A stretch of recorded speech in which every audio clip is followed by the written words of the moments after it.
Okay, so I'm going to go through how to create the mallet head. And you can be a little creative here, but due to time constraints, I would probably follow my dimensions here for the mallet.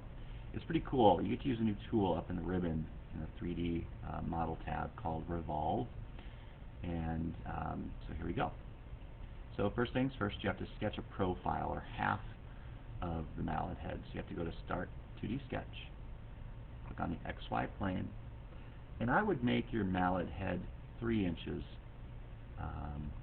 tall here. So I'm just going to start a line, and you notice the number inside the box to the left of the line. This is 0.220. You can now, it's activated, so you can now type in the number 3 and hit enter, and your line will be 3 inches long.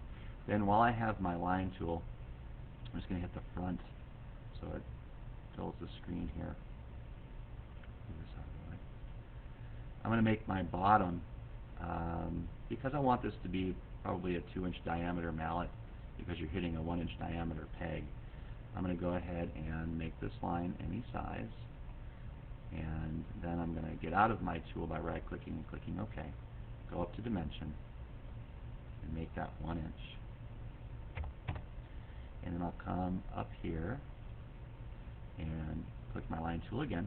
Make sure I get my green dot, making connection. Come out here and you notice the blue box again. That means it's activated. I can just type the number 1 and we're good to go.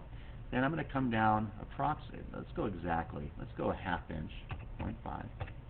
And then I'm going to get rid of my tool and I'm going to go down to the bottom and do the same thing. So you're kind of doing a symmetrical distance here. You're cutting this in half. So 0.5 again here.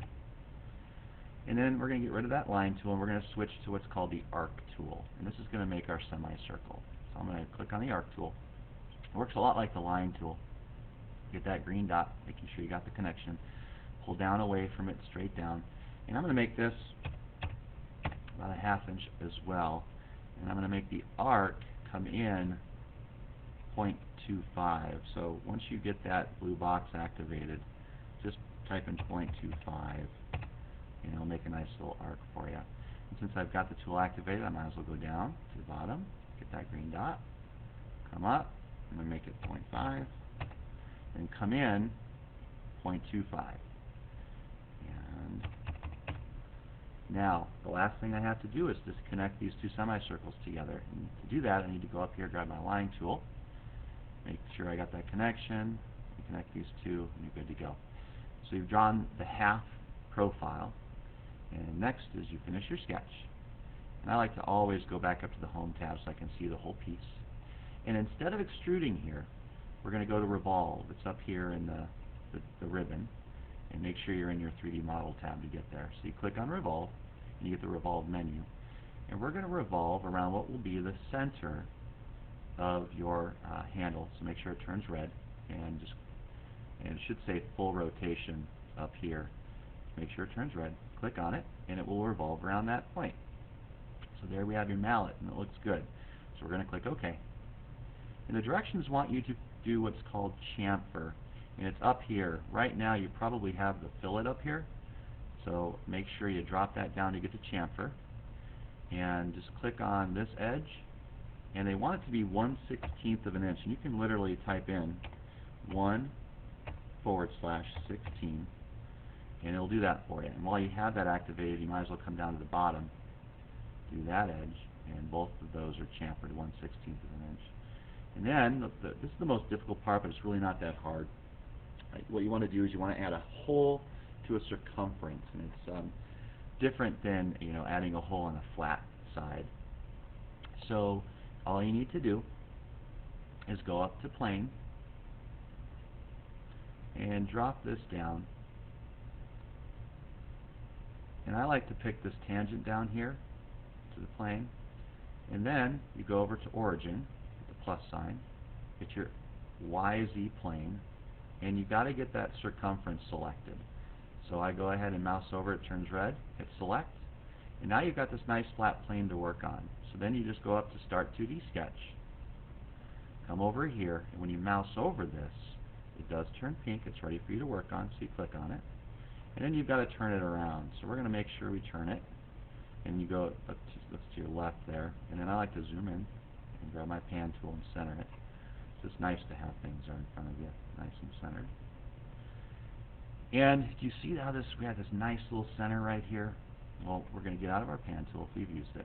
And you're going to put a point. And you know how to do this because you've done this before. And you place it right dead in the center. When you do this, it should snap there. Click once, and you're ready to place your point. So just finish your sketch. And I like to turn it around again. And I'm going to go ahead and zoom in again. So just take your time to do this. You're not in a hurry. Okay. And now your 3D model tab should be open, and you simply go to Hole. And then the directions inside your packet, and I'll go through them too, is you want to change this number here from 1 inch to 0.875. And that's the length, the distance that you're going to be going in. And then this one, which is the diameter, is 0.625. And make sure distance, not through, is here, so distance. And then you want to click over here because we do want a tapped hole.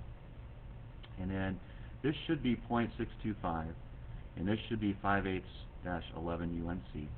And you do want it right-handed, and everything should be okay. And this, you might notice, has changed to 1.705, which is fine. And then you click OK.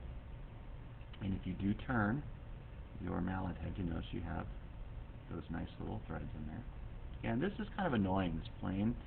And if you don't want that, and I typically don't because it will carry through to your assembly, is you come over to Work Plane and you simply right-click on that word, and you see how visibility is checked? Just normal click it, and it'll go away. And if you want to change, of course, the material or the color of your mallet, just go up to Default, and I'm going to make it foil gold. And then, of course, save it in your H drive as your mallet head. So go to Save As, find your H drive, and I've already created this, and I'm not going to save this because it's just an example, and save it.